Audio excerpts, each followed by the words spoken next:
உலகெங்கும் உள்ள ரெட்ரோ ஆன்மீகம் நேயர்களுக்கு வணக்கம். நான் உங்க வித்யா கார்த்திக். ஒவ்வொரு மாதம் எனக்கு யூனிக்கா, ஸ்பெசிஃபிக்கா, எக்ஸ்க்ளூசிவா மாத பலன்கள் பார்த்துட்டே வரோம் இல்லையா? அந்த வகையில இப்ப நம்ம பார்க்கக்கூடிய மாதம் என்னவென்றால், அப்படியே குரு பெயர்ச்சி வந்தனால மோஸ்ட் பவர்ஃபுல்லான மாதமான ஜூன் மாத பலன்கள். கொஞ்சம் டிலே ஆயிடுச்சு இந்த தடவ இல்ல. நெக்ஸ்ட் டைம் சீக்கிரமா போட்றலாம். ஓகே வாங்க. இந்த ஜூன் மாத பலன்கள் ஒவ்வொரு ராசிக்காரர்களுக்கும் எப்படிலாம் இருக்க போகுது? என்னவெல்லாம் பண்ண போகுது? குரு வேற பெயர்ச்சி ஆயிட்டாரு. பெயர்ச்சி ஆனவுனே ஏதாவது நல்லது பண்ணுவாரா? இல்ல வெயிட் பண்ண வப்பாரா?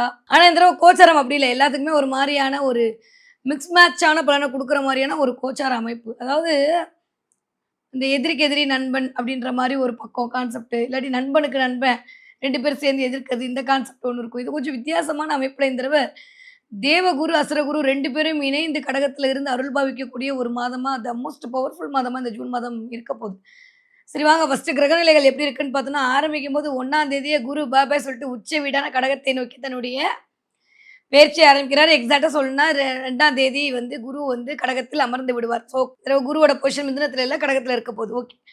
அதுக்கு முன்னாடி எப்பயும் போல சனி 12ஆம் வீடான மீன வீட்ல இருக்க போறாரு. அதுக்கு கீழ 11ஆம் வீடான கும்ப வீட்ல ராகுவோட அமைப்பு இருக்கு. பிளேஸ் ஆயிருக்கு. இந்த பக்கம் வந்தோம்னா, சிம்ம வீட்ல கேது அப்படியே தான் இருக்கிறார். விருச்சக வீட்டிலிருந்து தன்னுடைய பயணத்தை இந்த தடவ சந்திரன் ஸ்டார்ட் பண்ணியிருக்கார். எகைன் சுக்கிரன் பார்த்தீங்கன்னா, மிதுன வீட்ல உட்கார்ந்திருக்காரு.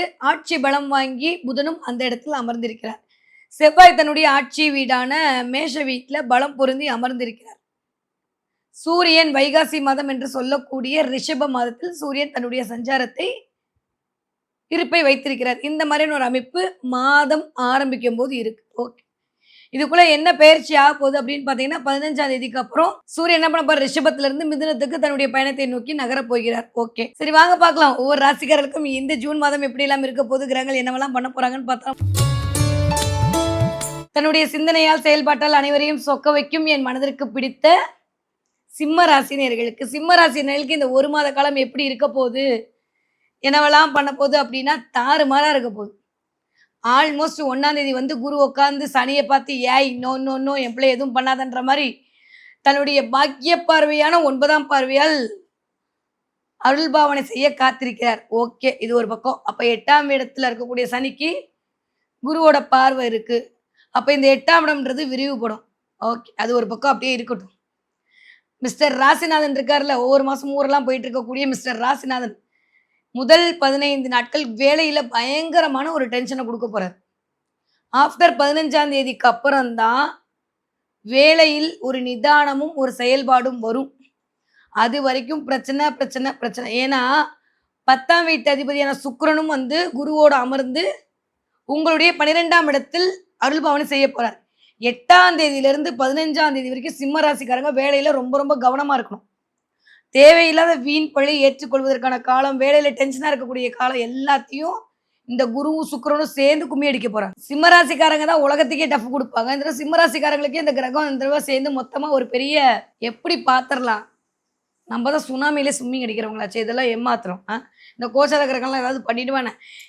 அட போடா! அந்த ஆண்டவனே நம்ம பக்கம்ன்னு சொல்லிட்டு போகக்கூடிய கேட்டகரி தான் சிம்ம ராசிக்காரங்க. ஸோ இந்த தடவ கொஞ்சம் வேலை பளு, வேலையில டென்ஷனு, கொஞ்சம் மத்தவங்களால டென்ஷனு, தேவையில்லாத சில விரயங்கள் எட்டி பார்க்கறதெல்லாம் இந்த தடவ சிம்ம ராசிக்காரர்களுக்கு நிகழும். ஏன்னா 12ஆம் இடத்துல வந்து குரு அமர்ந்திருக்காரு. இப்ப தானே வந்திருக்காரு. கொஞ்சம் அவரும் அவரோட வேலைய பார்க்கணும்ல.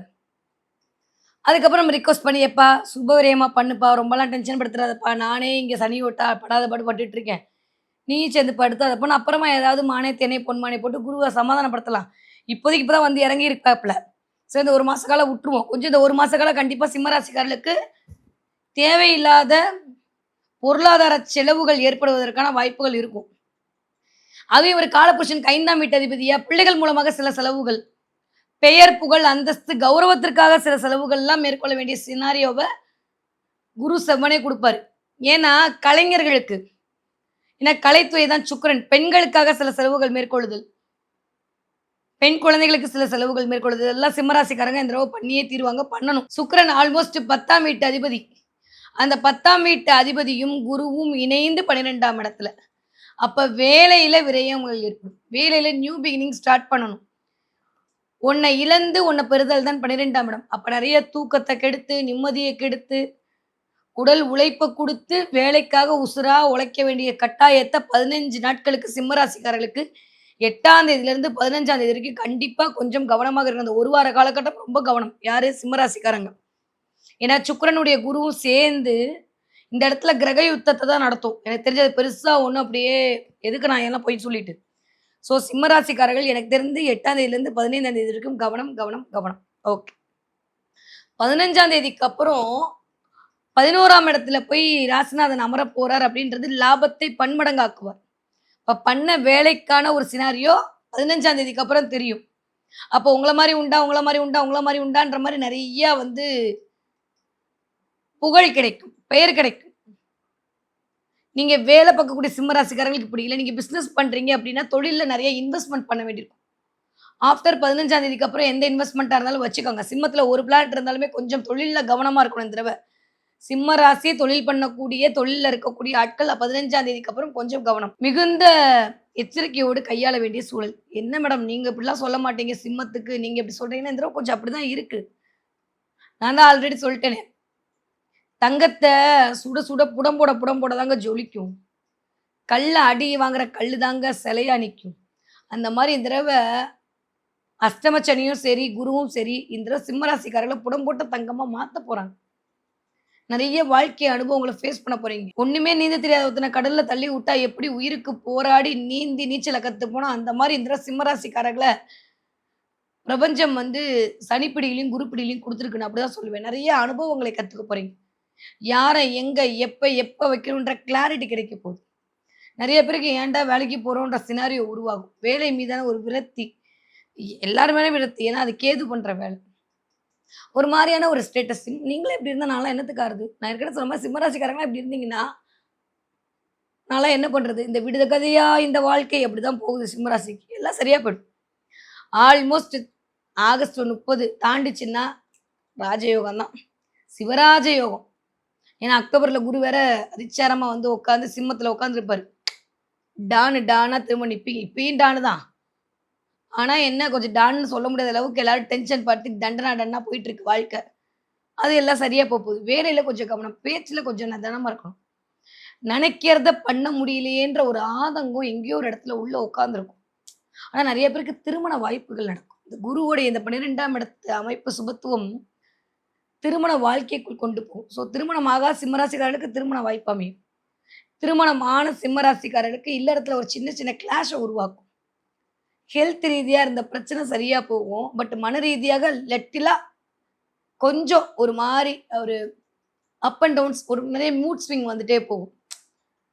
இங்கேயே இருப்போமா, ஓரஞ்சரமா உட்காருமா, துபாயில போய் வேலை பார்ப்போமா, அந்த வடிவேலு ஒரு படத்துல கேட்பான்ல, அந்த மாரி நெறைய பேர் நம்ம கிளி ஜோசியம் கேட்கிற அளவுக்கு வரும். நெறைய ஏதாவது ஒண்ண பார்த்து வாழ்க்கைய சரி பண்ணிற மாட்டோமான்ற எண்ணம் வரும். சிம்மராசிக்காரங்கள பொறுத்தவரைக்கும் இந்த தடவ கொஞ்சம் வேலை பளு, உடல் சோர்வு, மன ரீதியாக ஏதோ ஒரு சின்ன சின்ன கிளேதங்கள் லைட்டா எட்டி பார்க்கும். அதெல்லாம் உங்களுக்கெல்லாம் சர்வசாதாரணம் சாமி. எவ்வளோ பெரிய பெரிய விஷயத்தலாம் சமாளிச்சுட்டீங்க. இத சமாளிக்க மாட்டீங்களா? சிங்கம் சிங்கம் தான். நீங்க மனசு வச்சீங்கன்னா என்ன வேணா பண்ணுவீங்க. நீங்க மனசு வைக்கணும்.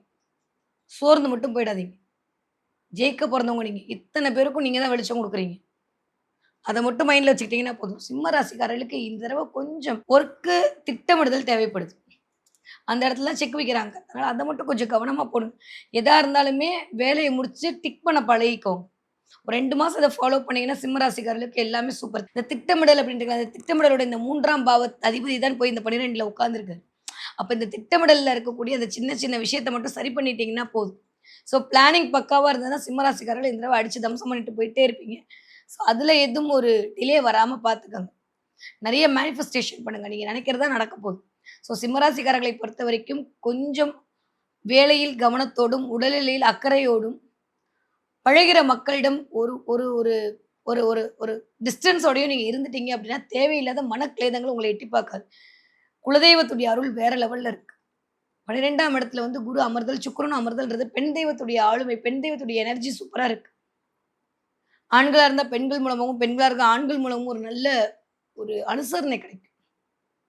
நெறைய இந்த தடவ கோவில் வழிபாடுகள நீங்க மேற்கொள்வதற்கான வாய்ப்புகள் தேக ஆரோக்கியத்துல கொஞ்சம் டீஹைட்ரேட் ஆகாம நெறைய தண்ணி குடிங்க. தொழில்லயே இருந்துட்டே இருந்தா உடம்ப எப்ப பார்க்கறது? முதல்ல நான் ஏற்கனவே சொன்ன 6 மாசமா அதான் சொல்றேன் சிம்மத்துக்கு. முதல்ல உடம்ப பாருங்க, உடம்ப பாருங்க, உடம்ப பாருங்க. அது மட்டும் போதும். ஸோ படிக்கிற சிம்ம ராசிக்கார குழந்தைங்க எப்படி இருப்பீங்கன்னா, இந்த தடவ கொஞ்சம் அப்படியே ஆரம்பிக்கும்போதே நான் அத பண்ணிடுவேன், அப்படிதான் போகும். ஆனா, கொஞ்சம் அப்படியே ஒரு 10 தேதி, 15 தேதி கடந்தப்புறம் அப்படியே கனவுல வர மாரி இங்க மேத்ஸ், இங்க பிசிக்ஸ், இங்க இதெல்லாம் என்னடா இது வாழ்க்கை? என் வாழ்க்கை எத நோக்கி போகுதுன்ற மாரி உட்கார்ந்துருப்பாங்க. ஸோ மென்டலி கொஞ்சம் சிம்ம ராசிக்கார குழந்தைங்க படிக்க உட்காருறீங்கன்னா, தண்ணி குடிச்சிட்டு படிக்க உட்காருங்க. காலபுருஷனுடைய 4ஆம் வீட்ல போய் குரு உட்கார்ந்திருக்கார். குரு தான் ஜாதகர். அது 12ஆம் இடமா வருது. விரயத்துக்கு போகுது. அதனால படிக்கிற 2ஆம் இடத்துக்கும் குரு சனியோட பார்வை. ரொம்ப ஹார்ட் ஒர்க் பண்ணி இந்த தடவ ஜெயிக்க வேண்டியிருக்கும் சிம்மராசிக்கார குழந்தைங்க. எப்பயுமே அஷ்டம சனி யார எங்க அடிக்கணும்னு அதுக்கு தெரியும். படிக்கிற பிள்ளைங்கள அந்த விஷயத்துல தான் கொஞ்சம் அப்படியே பிடிப்பாரு சனி. அதனால படிப்புல ஒரு ஒழுக்கமும், நிதானமும் இருந்துட்டா போதும். அன்னன்னைக்கு வேலைய அன்னன்னைக்கே ஹோம் ஒர்க்க முடிச்சுட்டீங்கன்னா, தேவையில்லாம திட்டு வீட்லயும் வாங்க வேணாம், மிஸ்கிட்டயும் வாங்க வேணாம். Okay, fine. அதே மாரி சிம்மராசிக்கார பிள்ளைங்கள யாரும் எதுவும் சொல்லக்கூடாது. அது பிள்ளைங்க பிரச்சனையே இல்ல. சனியோட பிரச்சனை. யார கேளாலும் போய் சிம்மராசிக்கார பிள்ளைங்கள யாரும் எதுவும் சொல்லாதீங்க. போய் சனிய கெட்டுவாங்க. ஓகேவா? பேரண்ட்ஸ் 2 வருஷம் சிம்மராசிக்காரங்கள யாரும் எதுவும் சொல்லக்கூடாது பிள்ளைங்கள. ஓகே. 20 வயதிலேருந்து 40 இருக்கக்கூடிய சிம்மராசிக்காரர்களுக்கு இந்த தடவ திருமண யோகம். இதுவரைக்கும் குழந்தை பிறப்பில்லாட்டி இந்த தடவ குழந்தை பிறப்பதற்கான வாய்ப்புகள். மெடிக்கல் ட்ரீட்மெண்ட்டே இல்லாம குழந்தை பிறக்கிறதுக்கான வாய்ப்பு. நெறைய பேருக்கு இந்த குலதெய்வத்துடைய ஆசி, கோயிலுக்கு போயிட்டு வருது. அதன் மூலமாக ஒரு ஞானம். நெறைய நல்லவைய தேடி வர்றது. நெறைய இன்வெஸ்ட்மென்ட்ல இறங்குறது. 12ஆம் இடமே இன்வெஸ்ட்மென்ட் நான் சொல்லியிருக்கேன் இல்லையா? நெறைய இன்வெஸ்ட்மென்ட்குள்ள இறங்குறது. அதன் மூலமா எக்ஸ்ட்ரா இன்கம் ஜெனரேட் பண்றதுக்கு என்ன பண்றதுன்ற மாரி பார்ப்பீங்க. அதெல்லாம் வெற்றியை குடுக்கும். 40 வயதிலேருந்து 60 இருக்கக்கூடிய சிம்மராசிக்காரர்களுக்கு வேலையில ஒரு அழுத்தம் இருக்கும். கொஞ்சம் நிதானமா இருக்கணும். வேலைய விட்டு போயிடுவோமா? எதுக்கு இந்த வேலை? இந்த இஎம்ஐ கட்டுறதுக்காக இந்த வேலைக்கு போனோமே! ஈஸ்வரான்னு புலம்பிட்டு போற மாரியான சூழலா தான் இருக்கு. ஒரு 15 நாளைக்கு 15 தேதிக்கு அப்புறம் சரியா போது. பழகிடும். ஒண்ணும் பண்ண முடியாது. அதனால அத மட்டும் கொஞ்சம் கவனமா பார்த்துக்கங்க. அன்னெசசரி தாட்ஸ் விடாதீங்க. அதே மாரி சிம்மராசிக்காரங்க வேலையில வந்து ஒரு நம்பிக்கை குடுக்காதீங்க. அப்புறம் நீங்க தான் சொன்னீங்கன்னு உங்கள ப்ளேம் பண்ணுவாங்க. நீங்க கஷ்டப்பட்டு உழைச்சு எல்லாம் பண்ணி கடைசியில நீங்க தேவையில்லாம கெட்ட பேர் வாங்குறது தான் மிச்சமா இருக்கு ஒரு 4 மாசமா. அதனால என் அண்ணங்களே, என் அண்ணிகளே கொஞ்சம் கவனமா இருங்க. அன்னெசசரி வந்து கமிட்மெண்ட் குடுக்காதீங்க. பக்கத்து வீட்டுக்காரவங்கட்ட பேசுறதா இருந்தாலும் பேசிட்டு போறான்னு உட்டுருங்க. சிங்கம் வந்து இப்போ கூண்டுல இருக்கு. அவ்வளோதான். அதுக்காண்டி சிங்கம் இல்லன்னு ஆயிடாது. ஓகே. அத மட்டும் எப்பவுமே ஞாபகம் வச்சுக்கங்க. இந்த வார்த்தைய எப்பவுமே மனசுல வச்சுக்கோங்க. எத பத்தியும் பேசாதீங்க. இந்த காலகட்டத்தை கொஞ்சம் ஹேண்டில் பண்ண வேண்டிய சூழலா தான் இருக்கு. இந்த 1 மாத காலகட்டம் கொஞ்சம் 15 தேதிகள் வரைக்கும் கவனமாக இருக்கணும். ஓகே. 60 தாண்டி சிம்மராசிக்காரர்களுக்கு ஆரோக்கியம் வேணும். நெறைய பேருக்கு இதுவரைக்கும் போட்ட காசு இன்சூரன்ஸ் பணம்லாம் வரும். அதன் மூலமாக ஒரு லாபங்கள் கிடைக்கும். புதுசா ஷேர் மார்க்கெட்ல இன்வெஸ்ட் பண்ணுவீங்க. அதெல்லாம் சூப்பர். நெறைய விரயங்கள் வரும். இன்வெஸ்ட்மெண்ட்டே சூப்பர். அதுல ஜெயிச்சுடுவீங்க. ஸோ பணம் இருக்கு இன்வெஸ்ட்மென்ட் பண்ணோம்னா தாராளமா நம்பி இறங்க இந்த தடவ சிம்ம ராசிக்காரங்க ஜெயிப்பீங்க. ஓகே. இந்த தடவ என்ன தெய்வத்தை வழிபாடு செய்யலாம்? சிம்ம ராசிக்காரர்களுக்கு முருகப்பெருமான் வழிபாடு மிகச்சரியான ஏற்றத்தை கொடுக்கும். செவ்வாய் ஆட்சி பலம் வாங்கி பொருந்தி அவரும் வந்து பார்க்க போற பார்வை, இந்த பக்கம் குருவும் பார்க்க போற பார்வை விருச்சக வீட்டுக்கு விழுகுது. அப்ப நெறைய 4ஆம் இடம் சுயம் இயங்கணும் அப்படின்னா முருகனுடைய அருள் தேவை.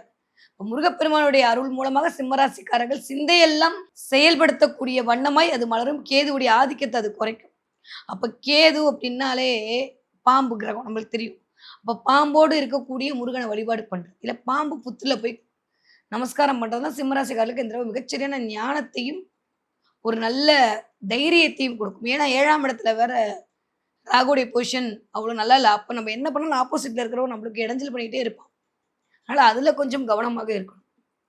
ஸோ அதனால முடிஞ்ச அளவுக்கு ஏதாவது புடிச்சிருக்கக்கூடிய தெய்வங்கள் வழிபாடு, அங்காள பரமேஸ்வரி அம்மன் வழிபாடு மிகச்சரியான ராஜயோகத்தை கொடுக்கும் சிம்மராசிக்காரர்களுக்கு. முருகன் வழிபாடும், அங்காள பரமேஸ்வரி வழிபாடும் சிம்மராசிக்காரர்களுக்கு இந்த தடவை சிகரம் ஏற வைக்கக்கூடிய வழிபாடாக அமையும். நெறைய சிம்மராசிக்காரங்க 11 நம்பர் பார்ப்பீங்க. 7777 நம்பர்லாம் இந்த தடவ உங்க கண்ல படும். பட்டான கமெண்ட்ல சொல்லுங்க.